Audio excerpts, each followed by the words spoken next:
Profetas capítulo 51, a restauração e salvação de Israel. Esse capítulo aqui, na verdade, é um grande chamado à esperança, que mostra que desde Abraão, desde lá do início, Deus sempre guardou e libertou. E não será diferente nessa época.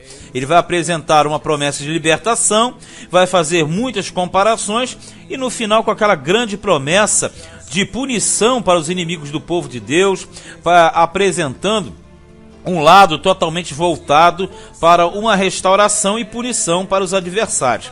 Verso 1 diz: ouve-me vós que seguis a justiça, que buscais ao Senhor. Olhai para a rocha de onde fostes cortados, e para a caverna do poço de onde fostes cavados. Veja que cortado e cavado está querendo dizer o seguinte: olha de onde vocês vieram. Vocês vieram da rocha que é o Todo-Poderoso e do poço, que é na versão do poço de Jacó, né? A questão daquele poço de água, da aliança que vem de Deus para com Israel. 2. Olhai para Abraão, vosso pai, e Sara, que vos deu a luz, quer dizer, o patriarca e a matriarca que deu origem ao povo. Porque sendo ele só, eu o chamei, eu o abençoei e o multipliquei, porque o Senhor consolará a Sião e consolará a todos os seus lugares assolados, e fará o seu deserto como Éden, e a sua solidão como jardim do Senhor. Gozo e alegria se acharão nela, ações de graças e voz de melodia, quer dizer, de música, de alegria. Veja bem, aqui ele está dizendo que vai consolar Sião, tu já entendeu o assunto. Ele está dizendo de um período de restauração, que ele vai fazer o lugar assolado virar um grande jardim. Tanto é que ele compara como o Éden, veja bem, Éden, aí fala como o jardim do Senhor. Você sabe que existe uma diferença entre o jardim do Adão e o jardim do Senhor. Então essa expressão, jardim do Senhor, é como aquela que tem lá em Gênesis 13:10. E na verdade, jardim do Senhor, muitos aplicam para a questão do jardim do Adão. Mas eu prefiro o outro jardim, porque fala como o jardim e a sua solidão, tipo, a sua forma principal, como o jardim do Senhor, ou seja, aquele jardim primeiro do Senhor, não o jardim do Adão, porque o jardim do Adão, ele pecou e sabe que não deu coisa boa, né? Então ele está falando de uma restauração final, e se você prestar bem atenção, essa restauração final é uma restauração mundial. E como nós entendemos que a terra é o jardim do Senhor original, né? Tem que lembrar daquelas aulas primeiras, nós vamos entender que ele está falando de uma promessa que será em Sião, mas que vai restaurar todo o sistema. Porque dentro do próprio jardim existia um local do trono, lembra? Um trono dentro do jardim, que foi onde Satanás quis subir, ser semelhante a Deus, aquela questão toda que nós sabemos. Então essa questão é que Israel é essa centralização. Israel, Jerusalém, o Monte Sião é essa centralização. E justamente ali haverá uma grande restauração que acontecerá a partir da volta de Jesus. 4.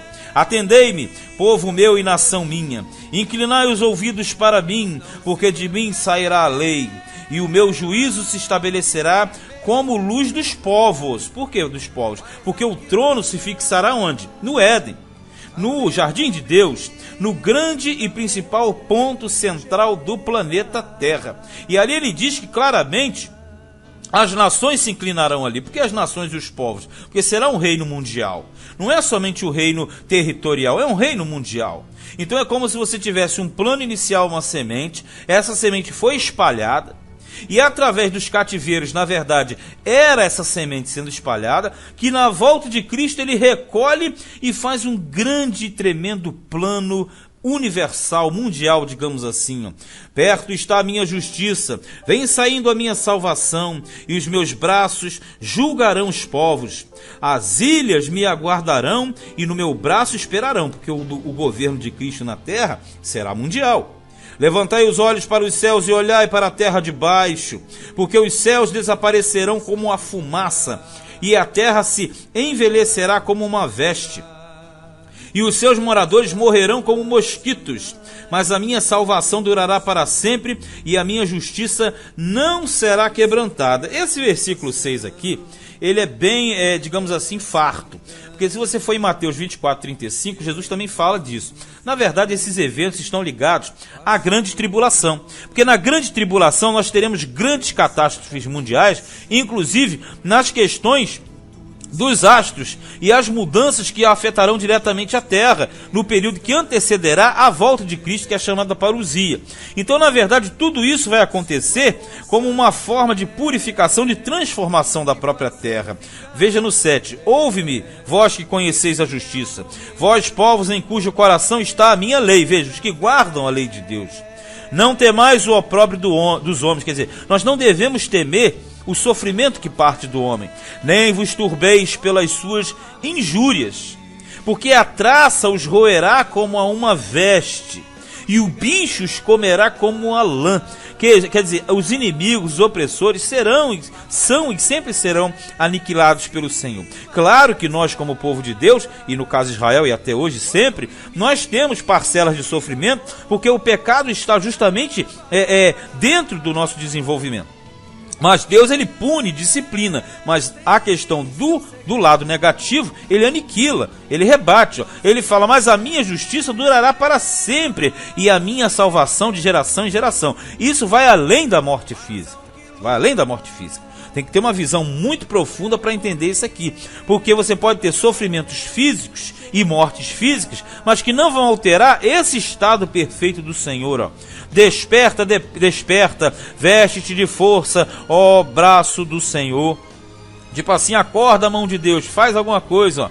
Desperta como nos dias passados, como nas gerações antigas, quer dizer, dos grandes livramentos do passado, na época de Gideão, de Moisés, de Sansão, de Josué. Não és tu aquele que cortou em pedaços a Raabe e feriu o dragão?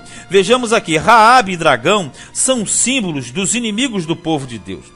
São monstros lendários e mitológicos. O dragão aqui, na verdade, é aquela mesma passagem que você tem em Salmo 74, 13.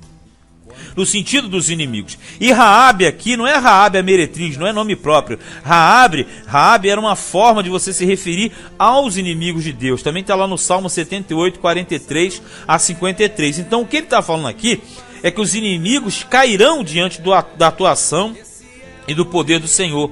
10. Não és tu aquele que secou o mar, as águas do grande abismo, e que fez o caminho no fundo do mar, para que passassem os remidos? Quer dizer, não foi o Senhor que fez tudo isso? Será que ele não vai livrar? Será que ele não vai tirar o povo dele? Sim.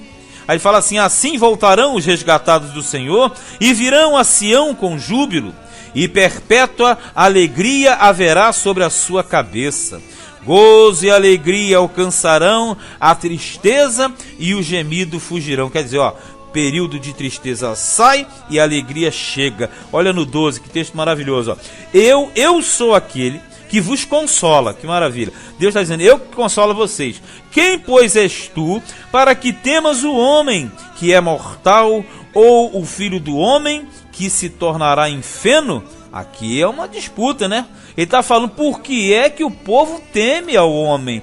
Deus, ele fez o homem que é mortal. E na verdade, nada nem ninguém pode ultrapassar esse grande domínio do Todo-Poderoso. Então não se deve temer ao homem, porque Deus é que consola. E te esqueces do Senhor que te criou, que estendeu os céus e fundou a terra? E temes todo dia o furor do angustiador? Quem é o angustiador? É o opressor? Não. Está dizendo assim, não se pode temer o angustiador ou o opressor. Quem fez os céus e a terra, quem operou todas as coisas, não foi o Senhor? Tem que se confiar nele. Quando se prepara para destruir, ou seja, vai temer o angustiador? Você tem vários livramentos na Bíblia que mostraram o poder de Deus em favor do seu povo. O exilado cativo depressa será solto e não morrerá na caverna, e o seu pão lhe não faltará. Ele está dizendo que não vai haver algo fora do limite. Deus, ele vai tirar o cativo, porque eu sou o Senhor teu Deus, que fende o mar e bramem as suas ondas. Senhor dos exércitos é o seu nome. É uma promessa para que eles voltassem à esperança, para que eles tivessem uma alegria, um bom desenvolvimento. E ponho as minhas palavras na tua boca e te cubro com a sombra da minha mão. Proteção total. Para plantar os céus e para fundar a terra. E para dizer a Sião, tu és meu povo. Isso aqui é tremendo e é milenial, não tem como fugir. É um período de grande restauração. Cristo estará na terra. Desperta, desperta, levanta-te, ó Jerusalém, que bebeste da mão do Senhor o cálice do seu furor. Bebeste e sorveste as fezes do cálice da vacilação. Está dizendo o seguinte: Jerusalém, você bebeu do cálice da ira do Todo-Poderoso. Mas na verdade existe um final bom para você. Existe uma restauração. Então está falando o seguinte: levanta, desperta, tipo assim, você estava embriagada com esse cálice das fezes da tua vacilação. Mas agora o Senhor, ele estará restaurando o povo dele. Aí ele fala assim, 18, ó, de todos os filhos que teve, nenhum há que a guie mansamente. E de todos os filhos que criou, nenhum que a tome pela mão. Tipo assim, não há ninguém que levante Jerusalém pela mão. De todos os filhos que passaram por ela. Essas duas coisas te aconteceram. Quem terá compaixão de ti? Olha só, a assolação e o quebrantamento, e a fome e a espada. Como te consolarei, tipo, de tantas tristezas e sofrimentos, Jerusalém, que simboliza o povo de Deus? Quem vai te ajudar? Só um ajuda, que é o Senhor. Já os teus filhos desmaiaram, jazem nas entradas de todos os caminhos, como um antílope na rede. O antílope é o animal quando cai numa armadilha. Cheios estão do furor do Senhor e de repreensão do teu Deus. Pelo que agora ouve isto, ó opressa. Quem é a opressa? É feminino. É a cidade, Jerusalém.